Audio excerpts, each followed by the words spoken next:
এয়া কুজি থেকেৰা। আজি মই থেকেৰাৰ বিষয়ে দুআষাৰমান ক'ম বুলি ভাবিছোঁ। থেকেৰা দুবিধ, এবিধ বৰ থেকেৰা আৰু এবিধ কুজি থেকেৰা। বৰ থেকেৰা আৰু কুজি থেকেৰা দুবিধকে আমি কাটি শুকুৱাই সংৰক্ষণ কৰি ৰাখিব লাগে। বৰ থেকেৰাৰ বৰ তাৎপৰ্যপূৰ্ণ ব্যৱহাৰ আছে। আমি বহাগৰ বিহুৰ গৰু বিহুৰ দিনা গৰু চাটত দিবলৈ বৰ থেকেৰা কাটি অন্যান্য পাচলিৰ লগত, লাও বেঙেনা আদিৰ লগত দিওঁ। কুজি থেকেৰাৰ উপকাৰী গুণবিলাকৰ কথা কৈ শেষ কৰিব নোৱাৰি। অকল অসমতে নহয়, দক্ষিণ ভাৰততো এই থেকেৰা পোৱা যায়। দোকানবিলাকত সৰু সৰু কেইফুটামান দি সৰু পেকেট একোটা দি পেলাই বিক্ৰী কৰা হয়।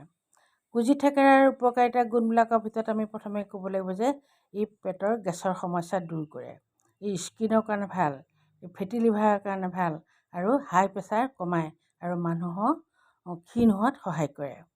কুজি থেকেৰাৰ চৰবত খাব লাগে। কেতিয়াবা পানীত তিয়াই থৈ অকণমান ক'লা নিমখ দি ইয়াৰ চৰবত খালে তৃষ্ণা দূৰ হয়, মনত খুব পিয়াহ লাগি থকা ভাৱ দূৰ হয়। কুজি থেকেৰাই আমাক বিভিন্ন প্ৰকাৰে আমাৰ ছালৰ স্কিনৰ ভাল কৰে, তাৰ সৌন্দৰ্য বৃদ্ধি কৰে আৰু সেই বুলি আমি সদায় থেকেৰা খাব নালাগে।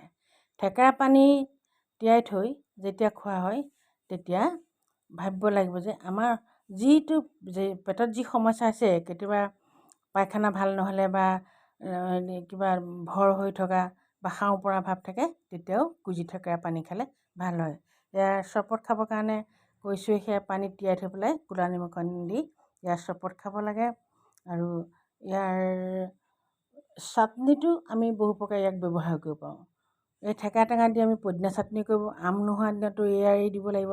বতৰত সেইকাৰণে ইয়াক সংৰক্ষণ কৰি ৰাখিব লাগিব। কুজি থেকেৰাৰ পৰা আমি আৰু উপকাৰ পাওঁ যে ই এটা হেপী হৰমনৰ সৃষ্টি কৰে, যাৰ কাৰণে আমাৰ ডিপ্ৰেশ্যন দূৰ হয়। অসমৰ বাহিৰতো যেতিয়া আমি থাকোঁ বা দক্ষিণ ভাৰতত যেতিয়া দেখোঁ, নিজৰ দেশলৈ মনত পৰে আৰু থেকেৰা কিনি ল'বলৈ মন যায়। সেইকাৰণে থেকেৰা আপোনালোকে বতৰত সংৰক্ষণ কৰিব লাগিব। সদায় বতৰত যাৰ ঘৰত থেকেৰা আছে তেওঁলোকৰ লগত যোগাযোগ কৰি পইচা পাতি দি থৈ সংৰক্ষণ কৰিব পাৰিলে পাব। গতিকে গোটেই বছৰটোৰ কাৰণে আপোনালোকে সংৰক্ষণ কৰি থ'ব। সংৰক্ষণ কৰি থ'লে অভাৱ নহয়, আৰু অভাৱ নহ'লে আপোনালোকে যেতিয়াই মন যায় তেতিয়াই খাব পাৰিব। আৰু এই থেকেৰা পানী আমি ক'ত ব্যৱহাৰ কৰিম?